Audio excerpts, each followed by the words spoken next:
សួស្តីfanប៉ូលីសនេះគឺជាវីដេអូនៃការចាប់គុករបស់ទូកលោកគ្រូធាហើយនេះមេជាងគាត់ចាប់ពងសមាំងពីម្សិលមិនទូករបស់លីពូណាហើយនេះក៏នេះមេជាងនៅកេវដំស្លាប់ប្រហែលបងប្អូនមិនស្គាល់ទេមេជាងចាំតិចខ្ញុំប្រាប់ពលមានលម្អិតឥឡូវនេះប៉ូលីសគេទម្លាក់ទូកគេសេះលឿងសត្រៀមប៉ណ្ណាំងខាងមុខយើងធ្វើតេស្តធ្វើសារហើយទូកដែលមិញនេះបងប្អូនដែលចាប់គប់មុននឹងមិញដែលយើងតឡើងឲ្យរួចឲ្យស្អាតអានឹងធ្វើតេស្តឲ្យលោកគ្រូធាលោកគ្រូឃើញទូកខមមិនផង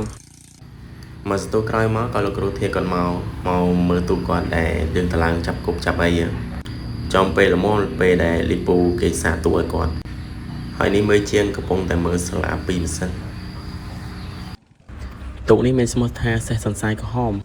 ហើយលីពូគេបានសាបងប្អូនចាំមើលសលេងខ្ញុំតិចតិចបាក់សលេងឲ្យស្ដាប់